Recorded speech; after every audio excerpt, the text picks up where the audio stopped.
ये कहानी एक बैंक की है जहां दिन के वक्त सरेआम बैंक लूट लिया गया। कराची के मरकजी इलाके में वाक़या सुनहरी बैंक के बाहर मामूल का रश था जब अचानक गोलियों की आवाज ने पूरे इलाके में हलचल मचा दी थी।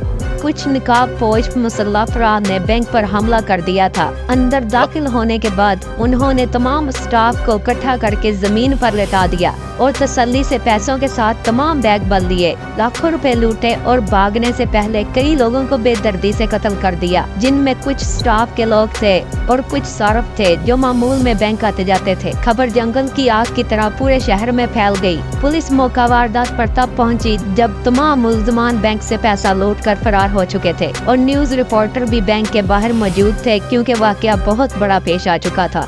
ये केस एक police officer detective Kabir Malik के हवाले किया गया, जो पहले एक खतरनाक मुजरिम था मगर तमाम जुर्म छोड़ने के बाद अब एक ईमानदार पुलिस ऑफिसर बन चुका था। वो सीनियर ऑफिसर था और जानता था कि ये कोई आम डकैती नहीं बल्कि इसके पीछे कोई बड़ा मंसूबा था। कबीर मलिक ने केस को देखने के लिए बैंक के कुछ लोगों से पूछताछ की और चोरी के बारे में कुछ सार्फिन से बात की और तमाम शवाहद को इकट्ठा किया जो केस के लिए बहुत जरूरी थे। कबीर मलिक को जल्द ही पता चला कि इस वारदात में शामिल लोग किसी बड़े जुर्म पेशा शख्स की मदद से काम कर रहे थे। बैंक के सिस्टम्स को हैक करना और सिक्योरिटी को नाकाम बनाना कोई आम गिरोह का काम नहीं हो सकता था। कबीर मलिक ने एक पुरानी गाड़ी ली और एक मैकेनिक के पास गया और वहां जाकर गाड़ी के पार्ट्स को तब्दील करवाया। वहां कुछ तफ्तीश के दौरान कबीर को मालूम हुआ कि ये वारदात एक खतरनाक गिरोह की है। कबीर मलिक अपनी फोर्स के साथ ऑपरेशन पर निकल चुका था। उसने कई जगहों पर रेड की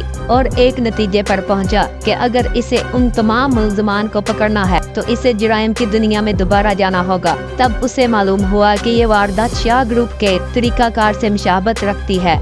ये वही गिरोह था जिसके साथ कबीर माजी में वाबस्ता था जब वो खुद जुर्म की दुनिया का हिस्सा था। कबीर को अपने पुराने तल्लुकात को इस्तेमाल करते हुए खुफिया तौर पर इस गिरोह में शामिल होना पड़ा ताकि वो इनके मास्टरमाइंड तक जा पहुंचे। कबीर मलिक ने जल्द ही शाह ग्रुप के खुफिया ठिकाने का सुराग लगा लिया था। वहाँ इसकी मुलाकात गिरोह के लीडर रफीक शाह से हुई।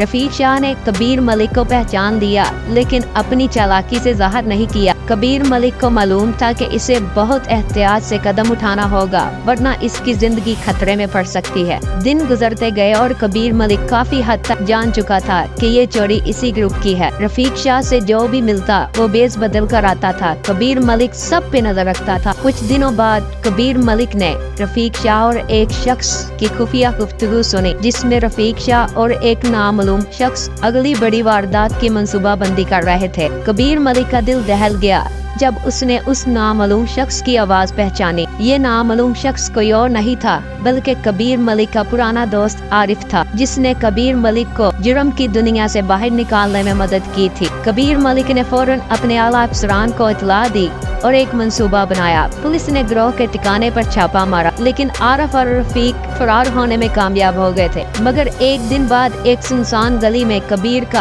आमना सामना आरिफ से हुआ। आरिफ ने बंदूक तान ली और कहा, दोस्ती और वफादारी की कोई कीमत नहीं होती कबीर, ये दुनिया ताकत और पैसा मांगती है। लेकिन कबीर मलिक ने हाजिर दिमागी से काम लेते हुए आरिफ को पकड़ लिया और इसे गिरफ्तार कर लिया और आरिफ के बताने पर रफीक शाह को भी कुछ ही देर बाद पुलिस ने पकड़ लिया। आरिफ और रफीक शाह को अदालत ने सख्त सजाएं सुनाई। कबीर मलिक ने सुकून का सांस लिया लेकिन इसका दिल अब भी अपने दोस्त की गद्दारी से जख्मी था। कबीर ने खुद से कहा, कभी कभी नहीं बल्कि हर बार अपनों का ही साया धोखा देता है। तो दोस्तों, अगर कहानी अच्छी लगी हो तो प्लीज वीडियो को लाइक, कमेंट और शेयर कर दीजिए।